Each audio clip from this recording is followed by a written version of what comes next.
Thank you, Madam Deputy Speaker, and it's a pleasure to follow my honourable friend, the member for Christchurch. But I'm going to take the debate back to our dogs, if possible. I can't tell you how delighted I am to be here today to support this bill in the name of my honourable friend, the member for West Dorset. It was disappointing, to say the least, to see the bill fall in the last Parliament due to timescales, but I'm delighted that my honourable friend has picked up the mantle and will see through its implementation. I am owned in the spirit of fostering European relations by 3 French bulldogs. Although judging by the photographs I'm sent from home when I'm working away in this place, of them taking over my sofa, it would appear they own my whole family.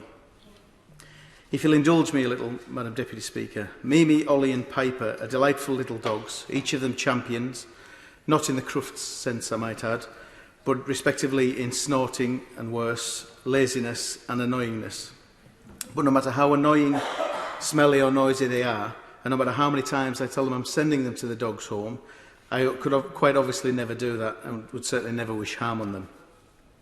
As a child, I always wanted a dog, and when I was in secondary school, I volunteered on Saturday mornings with a local charity called Animal Concern, which at the time was based in Northside in my constituency of Workington. They had kennels in what was originally a number of allotments and had a fence that was 8 or 9 feet high, topped with barbed wire. There often wasn't many weeks or months went by when volunteers didn't find a dog thrown over the fence or tied to the gate during the night. What is most depressing about that is that not a single dog would have been turned away at the gate and no questions need have been asked. There were some incredibly depressing stories accompanying some of the residents, and some that we would never get to know the background to. It made 12-year-old me wonder how some people could inflict the harm that they did. It was only when I was a few years older that my mother deemed me responsible enough to get my own dog, a decision she no doubt came to regret, and even today I'm not entirely sure she'd deem me responsible again. Since Jest, there's only been one small stint where my home has been without a dog, and I was supported through the shock of the first 10 years of my married life by a wonderful English Springer Spaniel called Ben, who took his last walk over the Rainbow Bridge a couple of years ago.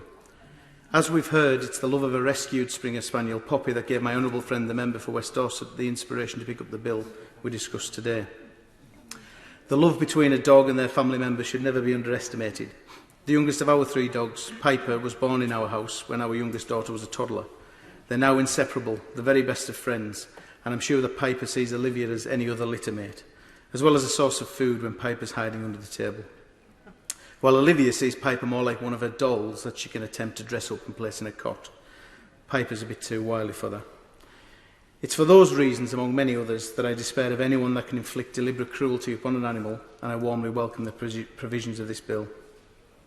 The working title of the bill, Finn's Law Part 2, as we know, takes its name from a tremendously courageous police dog who was horrifically attacked in the line of duty. It's right today that we pay tribute to the work of my honourable friend, the member for North East Hertfordshire, in marshalling through this place the original Finn's Law, the Animal Welfare Service Animals Bill 2019, which sought to provide increased protection for service animals, abolishing the abhorrent defence that a defendant against such a crime could claim they were protecting themselves. Finn and his handler, PC Dave Wardle, have shown extraordinary determination and resilience over the last 4 years, dedicating a huge amount of time in ensuring that the animals that serve us, on the front line and in other service roles, but also those at home that provide us with the love and affection we need instinctively when we require it, are protected in law. My inbox tells me that this is an issue that a large number of my constituents in Workington care deeply about. They were delighted when the original Finn's Law gained royal assent and will be even more delighted, I'm sure, when this one does. Across this House, we will all have been shocked by some of the stories of animal cruelty we've read, and in every instance we will have asked ourselves how anyone could do such a thing.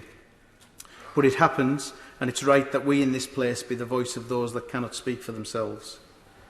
And while I talk mainly of my own experience as a dog owner, it's not just about dogs, of course, in my home or in the general debate. Our house is also home to 3 goldfish, the latest edition of which had to have the colours of Spider-Man or Batman at Olivia's request. We've got Spike, a bearded dragon belonging to Harry. We previously had Ezra, a royal python of Elliot's. We've had ferrets, rabbits, chickens, quail, ducks. We've rescued hedgehogs, blackbirds, seagulls, and I've lost count of the number of caterpillars we've raised to butterflies and tadpoles to frogs. My constituency of Workington has many organisations and animal rescuers only too willing to rush to the aid of an animal in distress.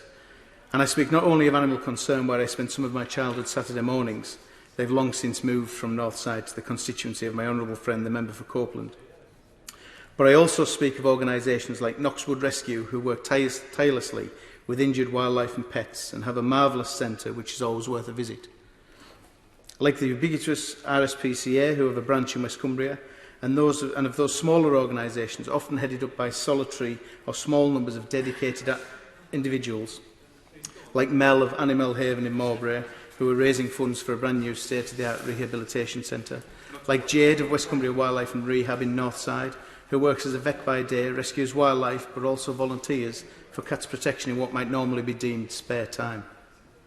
I also speak of Pet Encounter in Workington, whose work with animals to educate young people have led them also into pet rescue, of Windmill Farm Canine Centre, who deal with stray dogs, and of countless other volunteers that go unnamed. I also had the pleasure earlier this year of visiting the fantastic Racehorse Rescue Centre in the constituency of my honourable friend, the member for Penrith and the Border, himself an equine vet, accompanied by the Minister for Civil Society from the other place. Oh, give way. I think he makes an important point about racehorses, but would he agree with me? I'm one of the few people in this House who've spoken on greyhound welfare as well. And there is an onus, whether it be on horse racing or whether it be on greyhound racing, that the people that have those dogs or horses that often make a lot of money out of them then owe them a duty of care after that they cease to owe money. And particularly on greyhound, there is a big difference between the number of greyhounds that are registered as racing and the number of greyhounds that when they finish actually are rehomed, and there is a big question there. I thank the honourable gentleman for his intervention, and I do agree that there is an onus on any owner or breeder or racing stable of any of these animals to ensure that those animals are looked after later on in life, once their duty is done. I must also take the opportunity to thank our vets like Millcroft, who without question will take an injured animal in at the door, recognising that it's unlikely they will be paid for the work they undertake. It is down to these people and the many other thousands of paid staff and volunteers across the country that animals that do suffer from these horrendous attacks are cared for and in many cases rehabilitated back to health, and who go on to find the forever home that they deserve. It is to those animals, to those volunteers, to those vets, veterinary staff, animal rescue staff, alongside our own military and emergency services, that we owe the duty of passing this bill today and in its further stages.